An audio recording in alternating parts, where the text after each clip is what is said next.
Hello বন্ধুরা, কেমন আছো তোমরা সবাই? আশা করি যে যেখানে আছো ভালো আছো, আমরাও আছি মোটামুটি। তো বলো, মানে কমেন্টে জানিও যে কার কেমন এই পুজো, দীপাবলি, ভাইফোঁটা গেল, সেগুলো কেমন কাটলো। তো ভিডিও দিতে অনেক দেরি হলো, তো এডিট করা হয়নি, তার জন্য এই যে দেখো পুরো আমি কালী পুজোর মানে রাত থেকে বাড়িতে মোমবাতি জ্বলছিল, তো সেইগুলোর থেকে পুরো ভাইফোঁটার একটা ভিডিও নিয়ে চলে এসেছি। আর হচ্ছে যে দেখো, আমরা চলে গেছিলাম আমার মানে বাবার বাড়ি, সেখানে বাবাকে ভাইফোঁটা করলো আমার পিসি। আর তারপরে এই যে আমরা লঞ্চে করে পার হচ্ছিলাম গঙ্গার ঘাট, দেখতেই পাচ্ছ। তো দেখো জলটা কেমন লাগছে, কত মানে নৌকা, আর আমরা লঞ্চে পার হচ্ছিলাম। তো এত ভিড় ছিল যে সামনে ক্যামেরা অতটা মানে কেমন একটা সবাই তাকাচ্ছিলো বলে আর মানে করা হয়নি। তারপরে বাড়ি চলে আসলাম। বাড়ি চলে এসে এই যে তোমাদের দাদা ভাইকে আমার ছোটো ননদ ফোঁটা করছে। তো আবার তোমাদের দাদা ভাই আবার প্রণাম করলো। তো এখন মানে জল খাওয়াচ্ছে। দেখো তোমরা ভিডিওটা কেমন লাগে। আর তারপর আবার সন্ধ্যার দিকে নিয়ে এসেছিলো তোমার দাদাভাই ছোটো মাছ, গঙ্গার টাটকা মাছ। তো সেগুলোই মানে বাছছিলাম আর কি।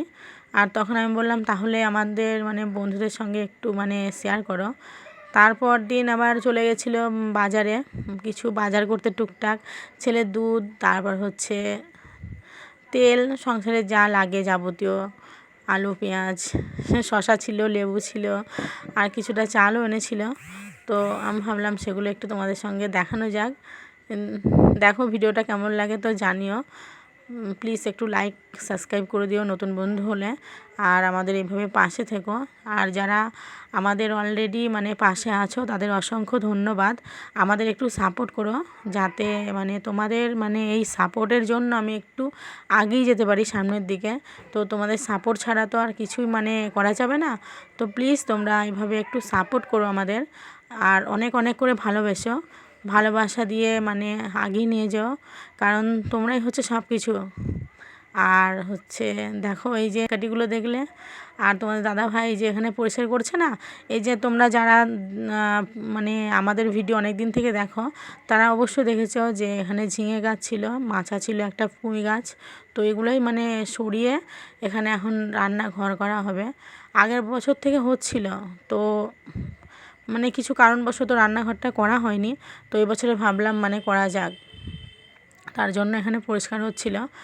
আর এই যে দেখো বেগুন গাছ এখানে, তো বেগুন ধরেছে সেটা দেখাবো। অনেকগুলো বেগুন ছিল, তো ভালো করে আর তোলা হয়নি, তাড়াতাড়ি করছিলাম তো তার জন্য তোলা হয়নি। আর এটা হচ্ছে কাঁটা বেগুন গাছ। তো কার কার বাড়ি তোমাদের এরকম কাঁটা বেগুন গাছ আছে বা সবজি গাছ আছে, প্লিজ কমেন্টে বলো।